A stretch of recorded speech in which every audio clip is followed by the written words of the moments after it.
اور مجھے کہا کہ ماما ول یو ڈو دیٹ. میں اس کا پہلا فقرہ جو ہے نا اس پہ سمجھ نہیں پائی. تو میں نے ایک دم حیران ہو کے دیکھا کہ سب ریپیٹ کر رہے ہیں اور وہ مجھ سے کویسچن کر رہی ہے. میں نے اگنور کیا. اس نے پھر میرا ہاتھ جھٹک کے تو مجھے کہا کہ ماما ول یو ڈو دیٹ. میں نے پھر غور کیا اس کے سیکنڈ ٹائم پہ کہ یہ جو سوال کر رہی ہے یہ اس فقرے سے ریلیٹڈ ہے. اور اس کی آنکھوں میں ایک ایسی وہ ایک کشش تھی اس ٹائم پہ پوچھتے ہوئے. ایک بچے کی نظر سے دیکھیں تو وہ ایک مایوسی بھی تھی اور اس کے اندر ایک حسرت بھی تھی کہ میرے لیے کہ کاش ماں جو ہے یہ لفظ انکار کر دے اس بات کا. اور وہ بڑی ایک تعصف کے ساتھ میرا چہرہ دیکھ رہی تھی اور اس کی آنکھیں گڑی ہوئی تھی اور کہتی ماما ول یو. جی عفاف، بالکل آپ درست کہہ رہی ہیں. جو لوگ روٹین میں ایک بات دہراتے رہتے ہیں ان کا تو دل و دماغ بھی شاید حاضر نہیں ہوتا، لیکن جو ایک نیا شخص ایک بات سمجھتا ہے کہ میں یہ جو کلمہ پڑھ کر ایک بات دہرا رہا ہوں تو اس کا مفہوم کیا ہے، اور جب وہ اس کے مفہوم کی ڈیپتھ کو سمجھتا ہے تو وہ واقعی اس کے ذہن میں کویسچن پیدا ہوتا ہے کہ کیا ایسا ایسا آپ کر دو گے، یعنی مجھے آپ قربان کر دو گے. تو یہ آف کورس بالکل سوچنے والی بات. اور یہ وہ باتیں دیکھیں آپ، ایسی باتیں ہوتی ہیں کہ ہم روٹین میں یہ چیزیں سوچ بھی نہیں رہے ہوتے کہ ان پہ بچوں کی نفسیات پہ کتنا اثر ہوتا ہے. ایک بچے کے لیے ماں یا باپ کا وجود جو ہے زمین پہ خدا کی مانند ہوتا ہے. ماں اس کے لیے خدا کی طرح ہوتی ہے جو اس سے رزق لے رہا ہوتا ہے، جس کی جسم کے حصوں سے جس کے ساتھ وہ تحفظ فیل کرتا ہے اس کی جسم سے نکلا ہے. اور اسی طرح باپ ایک چھت کی مانند ہوتا ہے جو اس کو زمانے سے محفوظ کرتا ہے. اس کے لیے تو خدا کا وجود بھی کوئی معنی نہیں رکھتا، اس کو تو ماں یا باپ چاہیے سب کچھ. اور اس ماں باپ کو آپ یہ کہہ رہے ہیں کہ بچوں کو قربان کر دو، اور بچوں کے ذہنوں پہ سوچو کہ ان پہ کیا اثر گزرتی ہے ان چیزوں سے، ان کی نفسیات کیسے مسخ ہوتی ہے، ان کا ذہن جو ہے کیسے ایک ان کے معصوم ذہنوں میں یہ الفاظ جو ہیں والدین کے لیے کیسے سوال کریٹ کرتے ہیں. اور اس کے بعد آپ سوچیں ان کے اندر اتنی بے یقینی کی کیفیت ہوتی ہے کہ وہ ایک زمانے تک اعتبار نہیں کر سکتے کہ یہ تو کسی ٹائم اٹھ کے ہمیں قربان کر دیں گے. ان کی نظر میں تو ہماری کوئی حیثیت ہی نہیں ہے. ان کو ان کی حیثیت یاد دلانے کا تو ہمیں موقع ہی نہیں ملتا کیونکہ ہم عقیدت میں اتنا ٹن ہوتے ہیں. اور یہ ہمارے ساتھ بیتی ہوئی ہیں، ہم بھی یہی کچھ سوچتے تھے، ہمیں نہیں احساس ہوتا تھا ان چیزوں کا. لیکن اب اپنے بچوں کے ساتھ جب گزرتے ہیں ایک ڈیفرنٹ ماحول میں تو ہمیں احساس ہوتا ہے کہ ہاں یہ چیزیں بچوں کے ذہن پہ الگ طرح سے اثر کرتی ہیں. الگ ماحول میں ہم پہ نہیں اثر کی کیونکہ ہم اسی معاشرے کا حصہ تھے، ہم اسی معاشرے میں تھے جہاں پہ ہماری سوچیں بند تھیں، سوچوں کو تالے تھے لگے ہوئے. جس طرح اسی کی ایک اور دوسری مثال دیکھ لیں کہ ہم جب بچے تھے چھوٹے تھے، مجھے یاد ہے کہ یہ جو اس وقت مرزا طاہر احمد صاحب کا ٹائم تھا، بلکہ اس سے پہلے تو مرزا ناصر احمد کا بتا دیتی ہوں کہ مرزا ناصر احمد صاحب کی جب وفات ہوئی ہے، مطلب مجھے یاد ہے ان کی جب دوسری شادی ہوئی ہے تب بھی مجھے یاد ہے. مجھے منصورہ جو ان کی بیگم تھی، آپا منصورہ انہیں کہتے تھے، مجھے وہ بھی یاد ہے. ان کے آخری ایام، ان کے بعد ان کی وفات ہوتی ہے، ان کے بعد ان کی مجھے وہ بعد میں یاد آتی ہے کہ جب ان کی دوسری شادی ہوتی ہے، ہم گو کے چھوٹے تھے، بہت چھوٹے تھے، لیکن مجھے ابھی بھی وہ باتیں یاد ہیں، سنائی دیتی تھیں کانوں میں ارد گرد سے اس ماحول سے کہ پتہ لگتا تھا خلیفہ صاحب کی شادی ہو رہی ہے، حضور کی شادی، حضور کی. تو سننے میں آتا تھا شادی کس سے ہو رہی ہے؟ شادی ایک نوجوان سے ہو رہی ہے. کہ آپ مطلب خود جو خلیفہ کی دوسری شادی ہے اور نوجوان سے ہو رہی ہے. چلو وہ بھی اس زمانے میں کہا جاتا ہے بھائی 100 طرح کی عقیدے کی دلیلیں دی جاتی ہیں،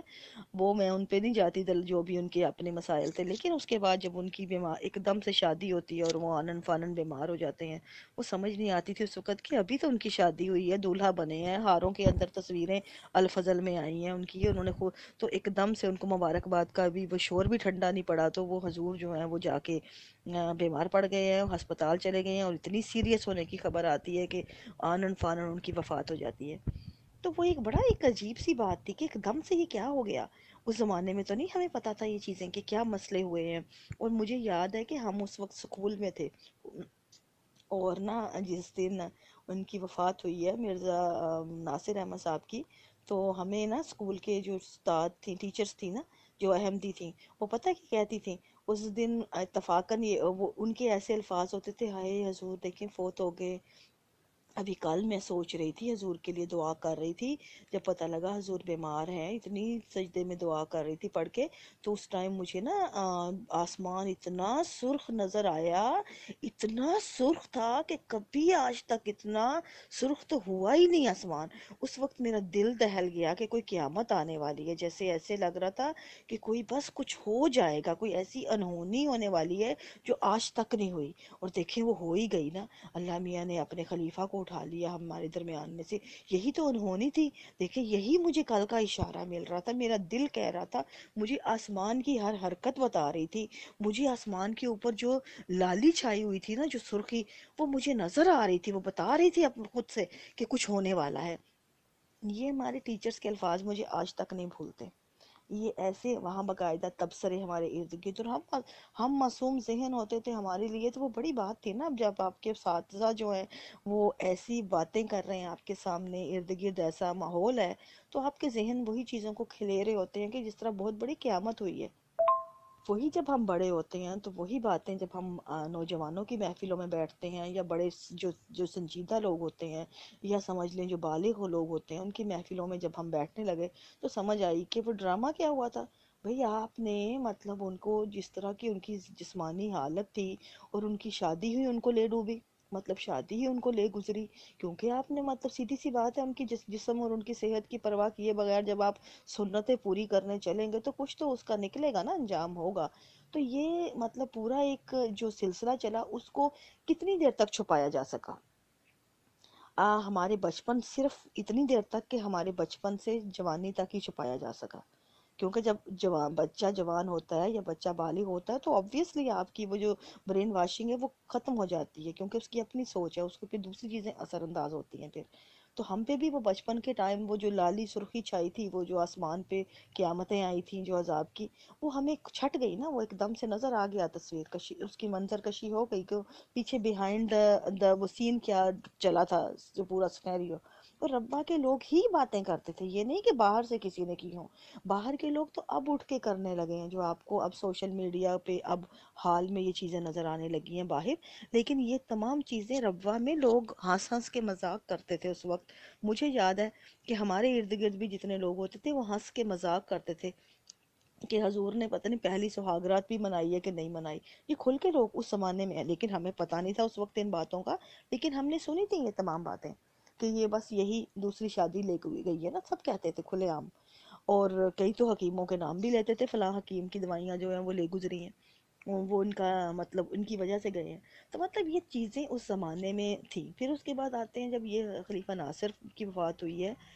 اور اس کے بعد یہ ان کی آتی ہے، ہاں آپا طاہرہ جو ہے، ان کے بارے میں جو ڈرامے چلتے تھے ان کا، کیونکہ وہ نئی تھی،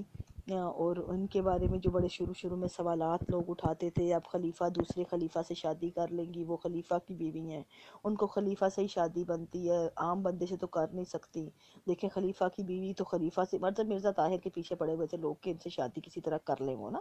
لیکن وہ اس لیے ان کا جواز یہ دیتے تھے خلیفہ کی بیوی ہے وہ خلیفہ کے لیے ہی رہے گی۔ اب سوچیں ایک نوجوان خاتون، آپ نے ساری عمر بیٹھی رہی، وہ آگے اس کی مرضی ہے، لیکن پھر بھی آپ کہ کیا میں اس پہ کہوں،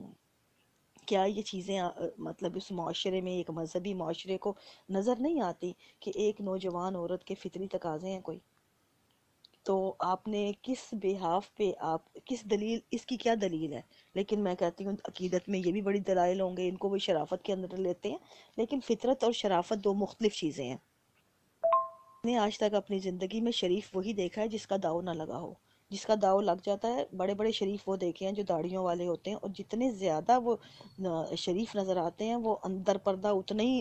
وہ ہوتے ہیں، عیار ہوتے ہیں۔ لیکن اب بظاہر ہمارا کیونکہ منافقت سے اٹا ہوا معاشرہ ہے سارا کا سارا، تو آپ کو بظاہر وہی چیزیں دکھاتے ہیں جو دنیا دیکھنا چاہتی ہے، اور کرتے وہی ہیں جو آپ کرنا چاہتے ہیں۔ مطلب یہ دوہرے معیار ہم نے بنائے ہیں نا، یہ غلط ہے، کیونکہ ہم خود کو دھوکہ دے رہے ہوتے ہیں ان دوہرے معیار میں، کسی کا نہیں بگڑتا۔ زیادہ سے زیادہ اگر میں کوئی کام کرتی ہوں آج جو مجھے دنیا کو نہیں دیکھنا چاہیے، جس طرح میں اب بول رہی ہوں،